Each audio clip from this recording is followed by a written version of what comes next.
This is a lecture from Open Tuition. For the free lecture notes that go with this podcast, please visit opentuition.com. Example 7. And if we can do this example, we've then got everything, for F3 certainly, as far as the balance sheet is concerned. P acquired 75% of the share capital of S on its incorporation. The statements of financial position of the two companies at 31st December 2010 are as follows. Well, there you are. Yet again as normal. S, exactly as normal. Non-current assets, etc. P, well, of course, they've got that asset, the investment in S, for which they paid 15,000.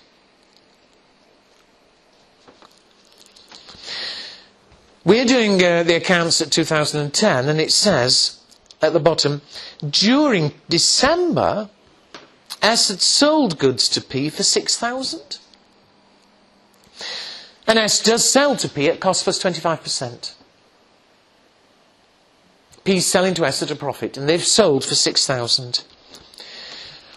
P's not sold any of these goods, and therefore, as far as P is concerned, in their balance sheet, clearly they'll be included in their inventory. You agree? In addition, P hasn't paid yet for the goods, and so that's 6,000. P, it's in its payables, they owe the money. And of course it's owed to S, so they're in S receivables. S is owed the money. Okay? Fine. We've got to do the balance sheet.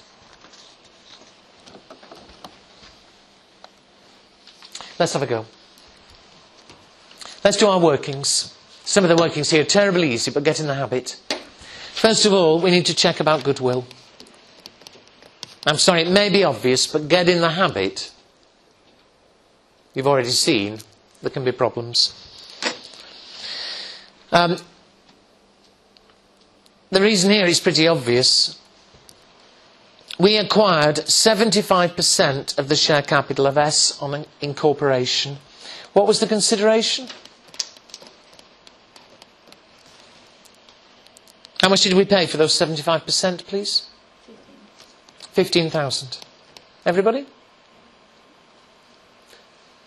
Well, again, I don't want to make trouble when there isn't, but get in the habit of, setting out the same way. We need the true value, and so we need to add on the fair value of the non-controlling interest.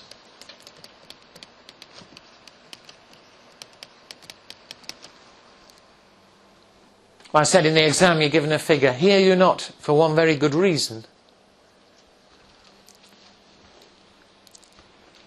We acquired on the date of the company was formed, the date of incorporation. If you acquire S on the day the company's formed, what must the value of the other 25% of the shares have been? Say again? Yeah. Surely, the share capital of S was 20,000. And on the day the company's formed, they haven't had time to earn any profits. They haven't had time for the assets to be worth any more.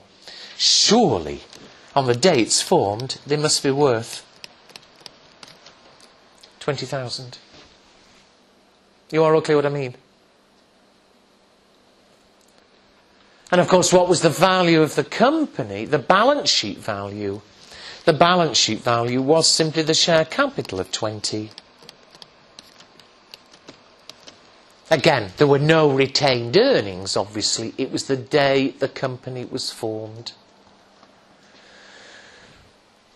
And so, although I do appreciate this was probably obvious at a quick glance,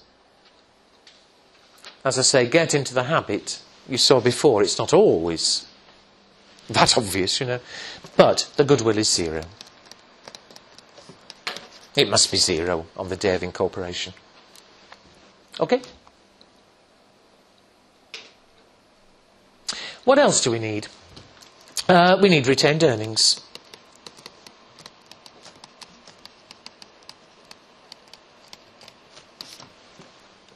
Again, get in the habit of the workings. You will only be asked these as extracts. So, what are the retained earnings for our shareholders?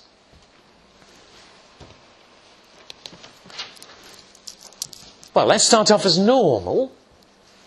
P. 30. The retained earnings are 30.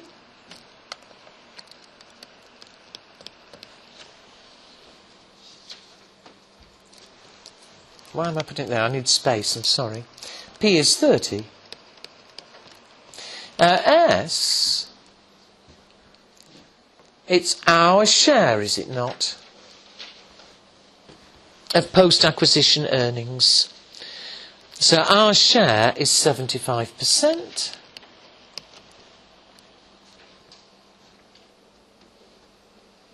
The post-acquisition earnings are 15,000. You agree? Well, I think I know what you're getting at, but from the balance sheet, the earnings are 15? Oh, okay. Yeah, 15. However, here we have our problem.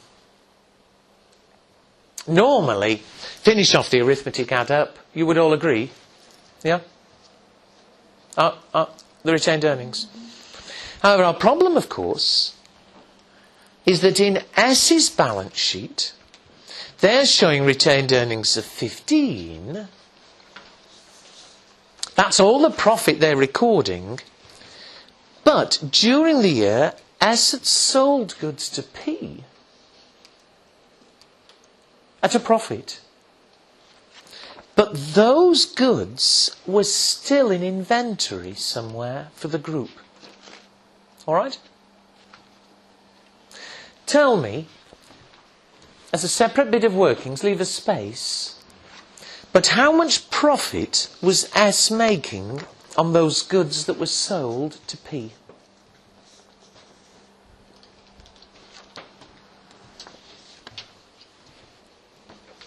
That are still in inventory.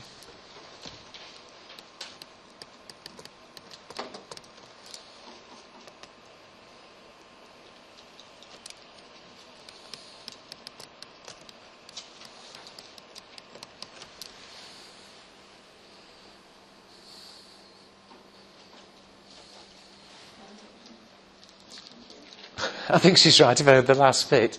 Isn't that back to yesterday, effectively? And read carefully which way round you're given it. But they sold for 6,000. They were selling at cost plus 25%.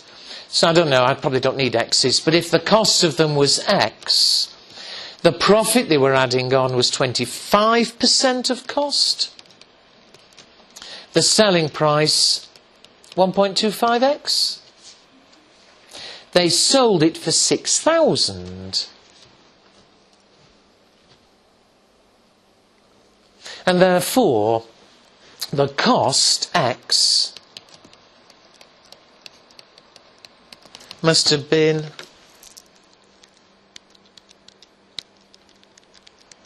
I think 4,800. And therefore, how much profit is there in there? The profit is 1,200. So like I said yesterday, if that's obvious, it's obvious. Everybody's different. But are you all clear? And so, S, now be careful, it was S selling to P. So in S's own accounts, as far as they're concerned, they'd sold these goods. They'll have recorded that sale, and they'll have shown, in their income statement, would have been included that profit. Do you all agree? And therefore, on S's balance sheet, surely their retained earnings include that profit. But as I said before, and you all agreed, the group as a whole hasn't had that profit because the goods are still in inventory. And so no problem. You simply subtract that unrealised profit from whichever of the two companies had been recording it. Here it was S who'd sold to P. Remove it therefore from S's profit, from S's retained earnings. Is that clear? Now come on, we'll go multiply. I'll multiply in a minute. But for that one bit on its own, is everybody clear? All right, check my figures. 15,000 minus 1,200. 13,800 is the profit they've actually realised. 75% of it. Is it 10,350?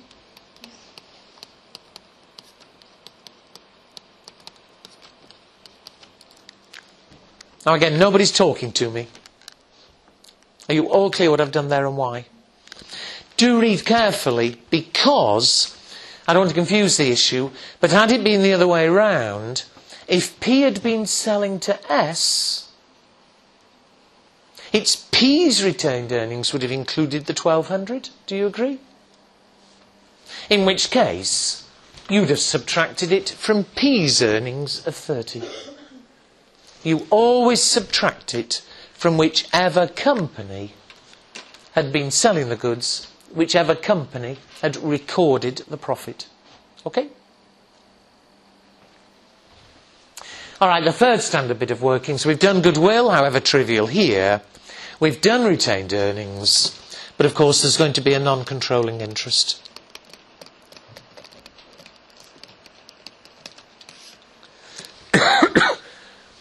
And again, perhaps a tiny bit silly because it started on incorporation, but get in the habit.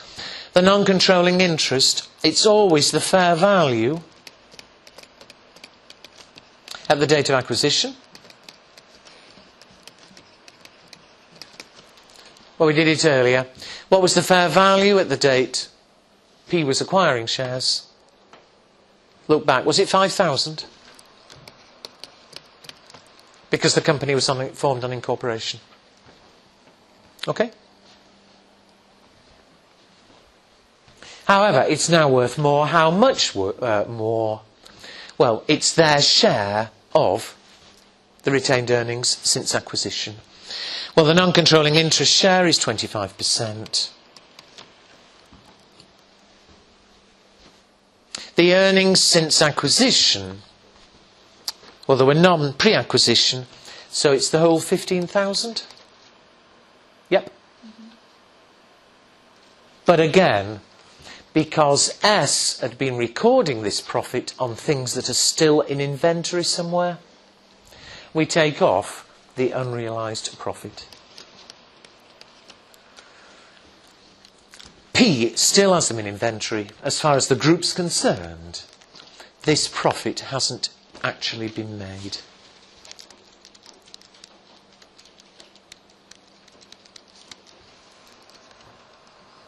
Will you check me? Is it 3,450? The total 8,450.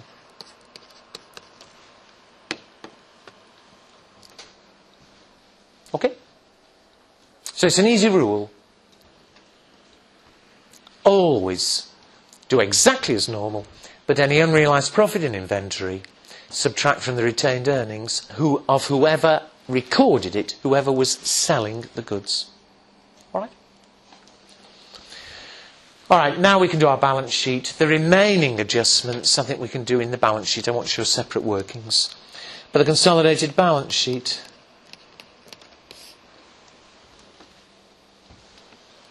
Non-current assets simply add up. 50 in S, 25 in, 50 in P, 25 in S, 75,000. Usually we've got goodwill, but here goodwill is 0, so I won't waste time. The current assets add up, but of course here we've got them separate. So first of all, inventory.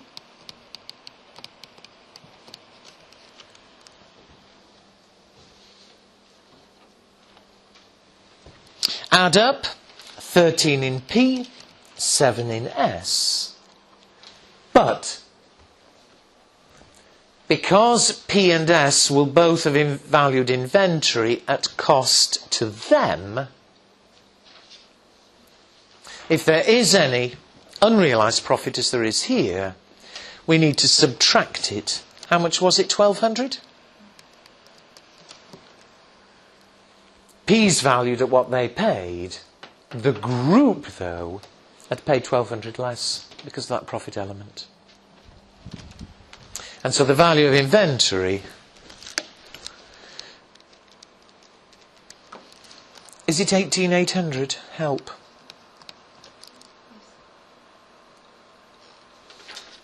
What about the other current assets?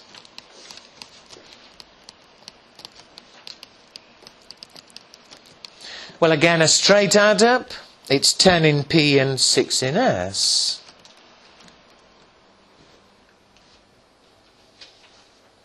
But a completely separate problem. Other current assets, of course, include receivables. And this question told us, the very last sentence, because P hasn't yet paid S, that 6,000 is included in P's payables, it's included in S's receivables. So it's a separate issue, but included here is 6,000 that's inter-entity. Well, we're not going to show it in group payables or receivables. Remove that 6, it leaves you with 10,000. Okay, Inessa? Why 6? Why not 4,800? How much had S invoiced P with? 6. Remember, in S's own accounts, they're not concerned that it's a group, you know. They've charged 6. They'll have debited receivables, credit sales. So in S's own accounts, they'll have receivables of 6,000. You agree? So, total assets are what? 75, 85, 95. Is it 103,800? Who's it owed to? Well, now it's easy. Share capital? Always the share capital of the holding company. It's them you're doing it for, the parent company. The share capital of P is 45. Retained earnings?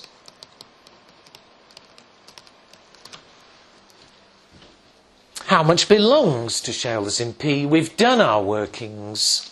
The retained earnings were 40,350.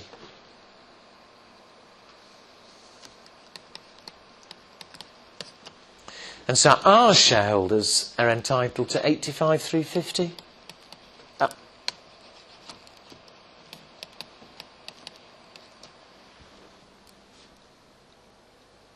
But yet again, remember, we've brought in all the assets. We control them. We only actually own part of it. We're only owed 85,350. The rest is the non-controlling interest.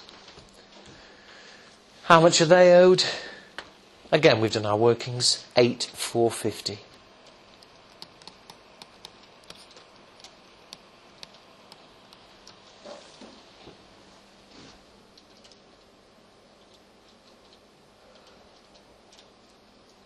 Finally, current liabilities.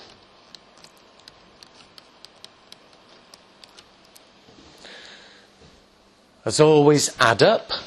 13 plus 3. But I hope, obviously enough, just as S had invoiced 6 and included it in their receivables, P has received an invoice for 6. That is in their payables. It's in their current liabilities. Remove it from both. As far as the group's concerned, the liabilities to outside is 10,000.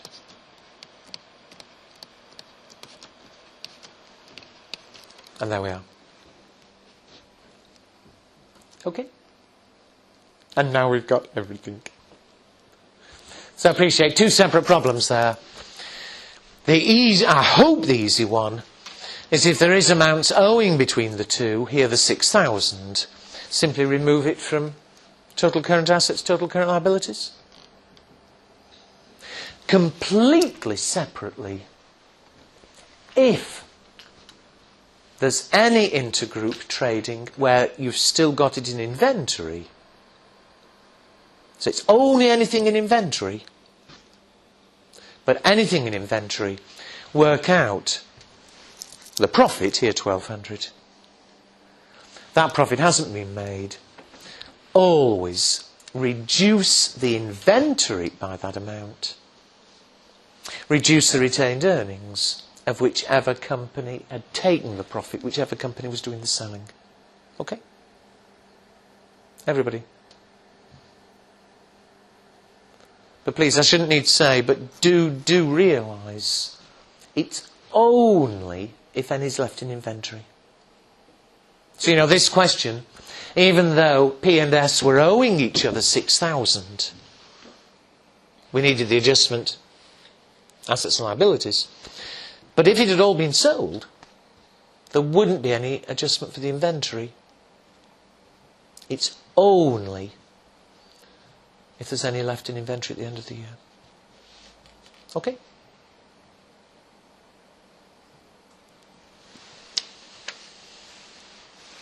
Fine.